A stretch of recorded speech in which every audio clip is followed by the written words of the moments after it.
सरसीवा में चुनावी सभा को संबोधित किए स्वास्थ्य मंत्री टी.एस. सिंहदेव। अखिल भारतीय कांग्रेस कमेटी के स्टार प्रचारक छत्तीसगढ़ के स्वास्थ्य मंत्री टी.एस. सिंहदेव जांजगीर चांपा कांग्रेस लोकसभा प्रत्याशी रविशेखर भारद्वाज के चुनावी सभा मंडी रोड स्टेडियम ग्राउंड में दोपहर 3 बजे पहुंचे, जहां कार्यकर्ताओं द्वारा स्वास्थ्य मंत्री टी.एस. सिंहदेव के जोरदार स्वागत किया। इसके बाद मंत्री टी.एस. सिंहदेव चुनावी सभा को संबोधित किया। हम लोग यहाँ उपस्थित हुए। सिद्धू जी आपके यहाँ छक्का मारने नहीं आ पाए, कोई और मौका देखेंगे, कभी संजोग बनेगा। अभी वकील साहब लोगों से बात हो रही थी, उन लोगों ने भी कहा कि हमारे लिए आप लोग सोच रहे हैं चुनाव का समय है, घोषणा तो हम लोग नहीं कर सकते, लेकिन निश्चित रहेंगे वकील साहिबान भी कि आपका भी समय पूरा होने के बाद, सर्विस का समय पूरा होने के बाद, अगर आप लोगों के मन में इच्छा है या आप लोगों के पेंशन के लिए भी ये सरकार विचार करे, तो जरूर ये सरकार विचार करेगी और आपके लिए भी जो आपकी आवश्यकताएं हैं उनकी पूर्ति करेगी। 2-2 हजार रुपए में हर गांव में एक लड़का एक लड़की 10 साल 12 साल 15 साल प्रेरक के रूप में काम किया था, चाहे वो विद्या मितान हो। जिन लोगों के लिए हम लोगों ने घोषणा पत्र में बातों को लिखा है, वो हम लोगों के लिए हम लोगों की गीता बाइबल है, और उसी के आधार पे 5 साल ये सरकार चलेगी और उन बातों को पूरा करने की हम लोगों की जो जिम्मेदारी है उसको पूरा करने के बिना हम आपके सामने दोबारा नहीं आने वाले। विश्वास रखिएगा, कुछ कामों में समय लगता है लेकिन उनको हम पूरा करेंगे। ये सब करने की प्रेरणा हम लोगों को कहां से आई?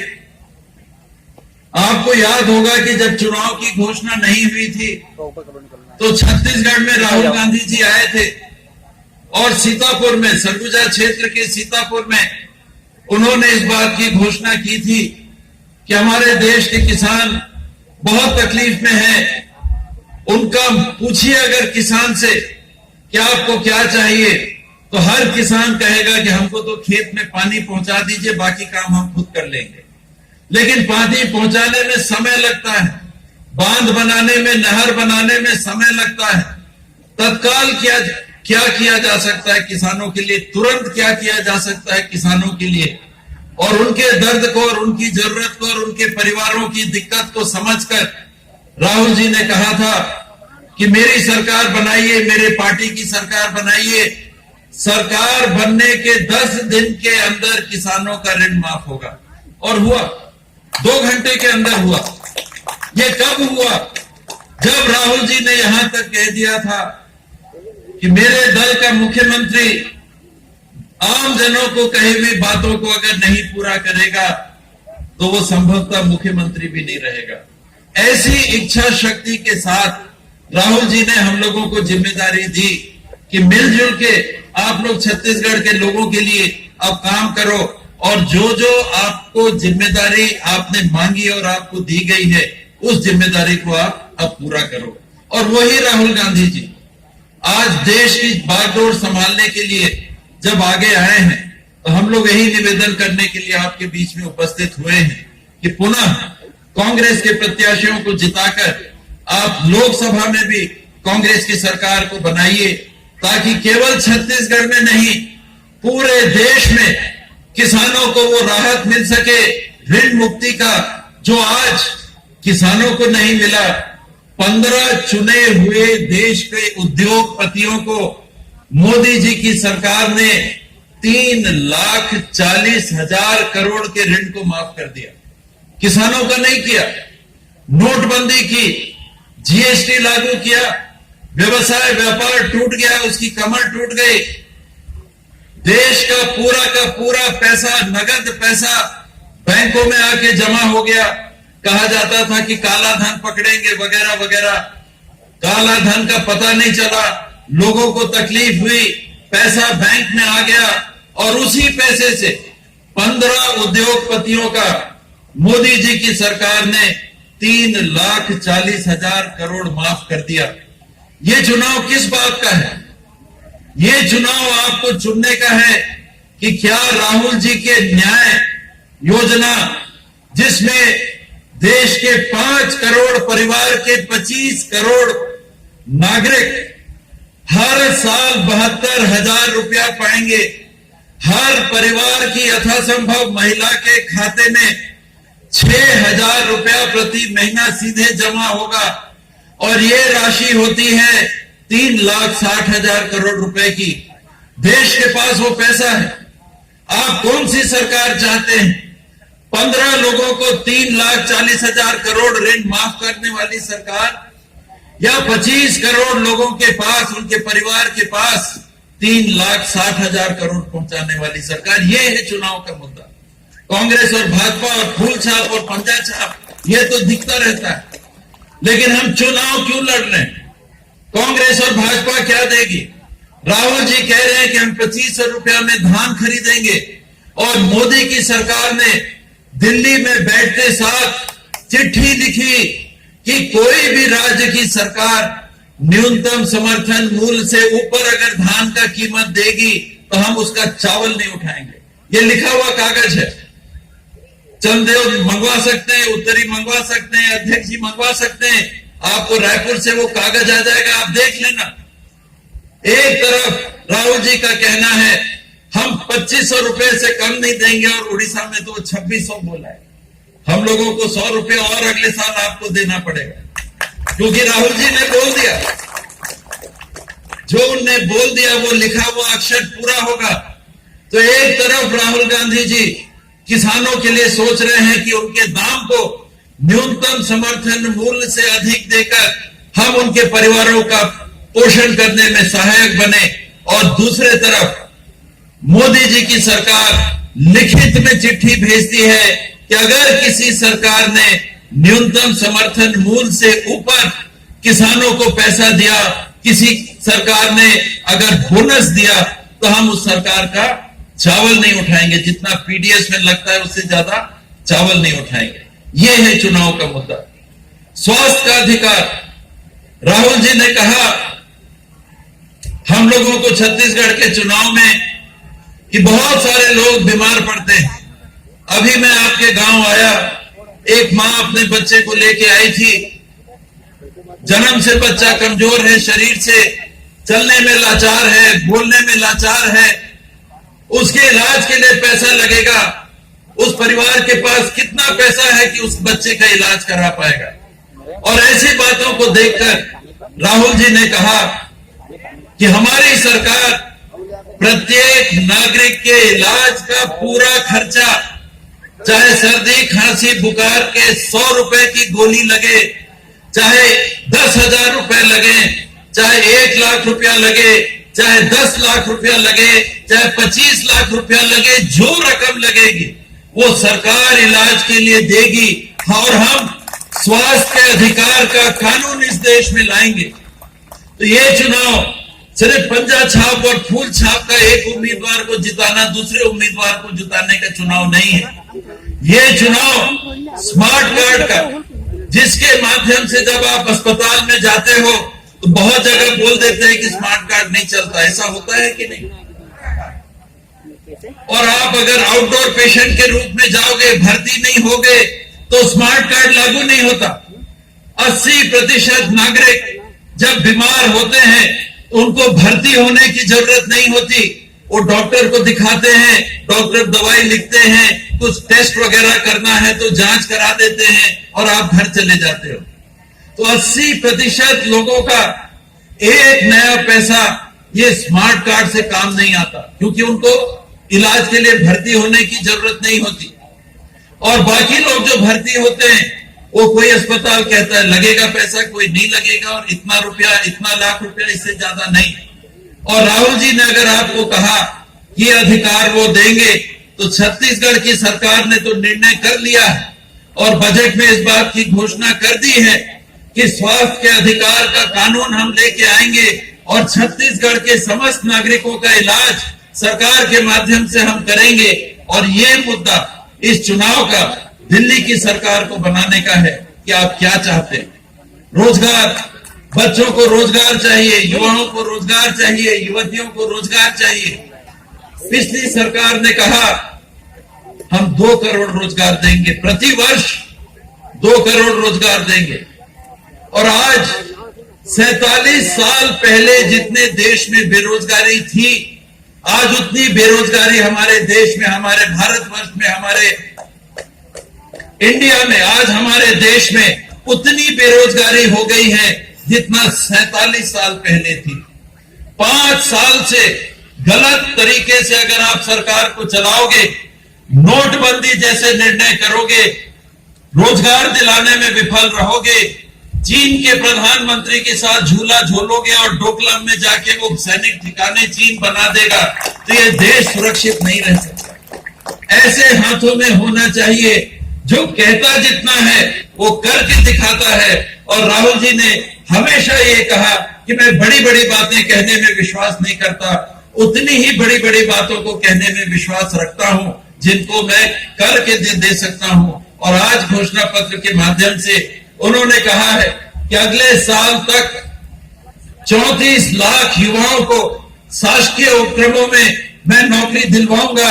4 लाख यहाँ, 10 लाख यहाँ, 20 लाख यहाँ, और 2020 तक 34 लाख युवतियों और युवाओं की नौकरी लगाने की जिम्मेदारी राहुल गांधी जी ने ली है।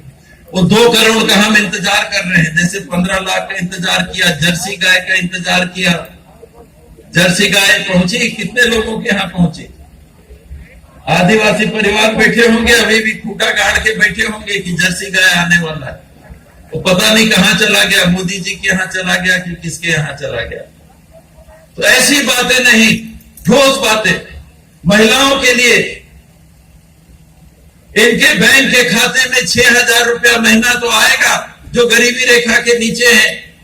उसके अलावा उत्तरी जी का तो मामला सही रहेगा, हम लोग का गड़बड़वा रहे हैं राहुल जी।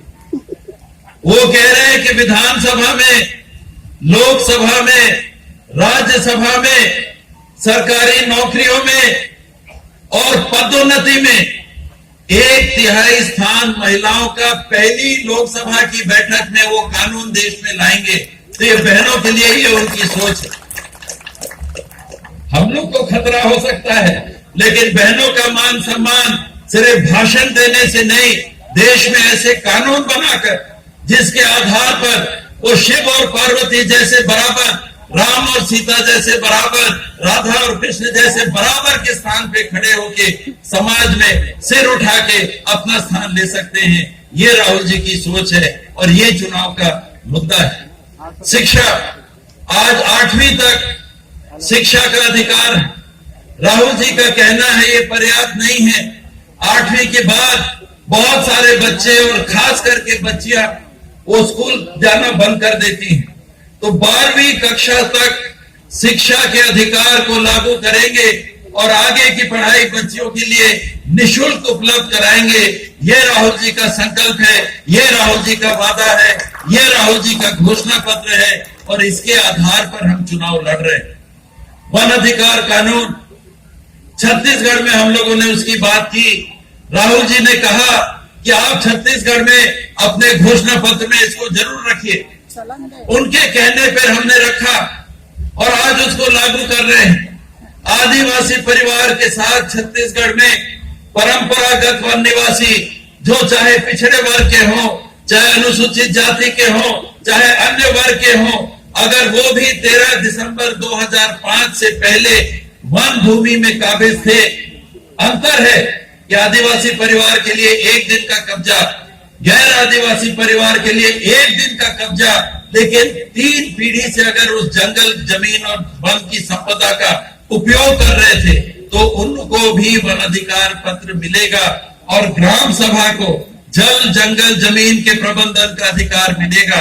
ये छत्तीसगढ़ की आपकी सरकार कर रही है क्योंकि राहुल जी ने हम लोगों को बोला और इस बात को राहुल जी ने अपने घोषणा पत्र में स्थान देके कहा कि हम ये पूरे देश में लागू करके रहेंगे। पेशा का कानून और उसके साथ में कई परिवार गांव में ऐसे हैं जिनके लिए जब घर बनाने के लिए पैसा आता है तो उनके पास जमीन नहीं होती। आज ऐसा है गांव में कि सबका जमीन है, भूमिहीन भी है कि नहीं है। कोई परिवार हिंदुस्तान में बिना जमीन के नहीं रहेगा। राहुल गांधी जी ने घोषणा पत्र में, ये अंग्रेजी का शब्द है होमस्टेड एक्ट, होमस्टेड मतलब घर बनाने के लिए। हर नागरिक को देश के कानून में यह अधिकार होगा कि उनके पास गांव में घर बनाने के जमीन का पट्टा होगा और बाड़ी का पट्टा होगा। और इसको घोषणा पत्र में रखकर आज हम चुनाव अगर लड़ रहे हैं तो ये सिर्फ जैसे मैंने कहा पंजा और फूल की बात नहीं है, एक उम्मीदवार और दूसरे उम्मीदवार की बात नहीं है। ऐसे उम्मीदवार जो 5-6 पीढ़ी से आप देख रहे थे वो अपने जगह, और दूसरे उम्मीदवार जिन्होंने वकील साहब लोग को कहा कि हम 5 लाख देने वाले हैं, पता नहीं क्या हुआ, मिला नहीं मिला। 15 साल तक सत्ता में थे और वकील साहबानों को जो प्रबुद्धतम वर्ग है समाज का माना जाता है, जो हम लोगों को चलाता है, जो हम लोग फंसते हैं तो बचाता है, हम लोगों की संपत्तियों का रख रखाव और निराकरण कराता है, उनको जब ठग सकते हैं तो फिर बाकी 5 साल क्या करेंगे इन लोग। इन बातों को समझिएगा। और मेरा निवेदन है कि जैसे आपने ये भाई को दिया और कितने अच्छे से ये काम कर रहा है, एक और बेटा, एक और भाई आपके सामने खड़ा है।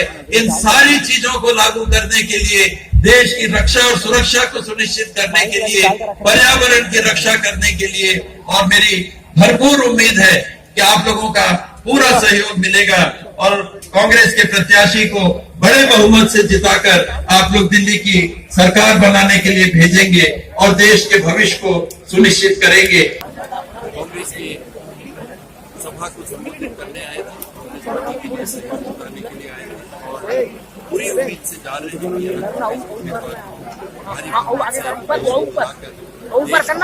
सही नीति थोड़ा सुपर बढ़ाने का सहयोग। 2 दिन पहले जो कई आई थी ब्लास्ट में भीमा मंडावी की मौत हुई है, भाजपा ने आरोप लगाया सबके मीटिंग किया गया। इस पर कांग्रेस पार्टी या मंत्री होने के नाते क्या आपका? देखिए, मेरा गंभीर बातों पर ये कहना रहता है कि आप बहुत बड़ी बात करें। साजिश के तहत आपके पास अगर सबूत है, क्या आपने FIR लिखा? अगर थाना FIR नहीं लिखा है सरकार के होने के नाते, तो क्या आप कोर्ट के? आपको मालूम है कि साजिश हुई, आप ये कह रहे हो कि हमको मालूम है कि साजिश हुई, और आप बैठे सीतापुर में मुख्यमंत्री जी आए थे और उन्होंने इसी प्रकार का आरोप लगाया था कि मिले हुए हैं। मैंने ये कहा था कि सीतापुर के मंच पे चढ़ने के पहले रमन सिंह जी ने FIR लिखवाया गया, या भाषण देने के बाद जब उतरे तो सीतापुर में FIR लिखवाया गया, या रायपुर में FIR लिखवाया? उनको मालूम है कि उनका ये कहना है कि कांग्रेस वाले मिले, तो आपको मालूम है तो आप FIR नहीं लिखवाते, आप कानून का सहारा नहीं ले रहे, उसका उपयोग नहीं कर रहे हो, और पुलिस नहीं लिख रही है तो कोर्ट में जाके क्यों नहीं आप दायर करेंगे? ये व्यवस्था तो है। अगर पुलिस नहीं लिखेगी किसी कारण से FIR, आप कोर्ट में जाइए, कोर्ट निर्देशित करेगा, FIR होगा। अगर पुलिस जांच नहीं करेगी तो कोर्ट अपनी अगुवाई में जांच दल बैठा देगा और जांच करेगा। आप इतनी गंभीर बातें करते हो और आधारहीन बातें। यही कारण है कि 15 साल देखने के बाद 15 सीट भी नहीं रही, क्योंकि आप बोलते रहे कुछ भी और करने की स्थिति में नहीं रहे। लोगों का विश्वास आपसे टूट चुका है, ऐसी बातों पर कोई विश्वास नहीं। सर, पाकिस्तान से एक ट्वीट आया PM का, उन्होंने कहा कि बीजेपी का लोकसभा में फिर से जीत होती है, शांति वार्ता के बेहतर मौका मिल सकता है, लेकिन कांग्रेस की जीत नहीं होती। तो लगता है कि जो मिठाई खाने गए थे और शॉल और साड़ी का आदान प्रदान हुआ था उसका कुछ असर हो रहा है।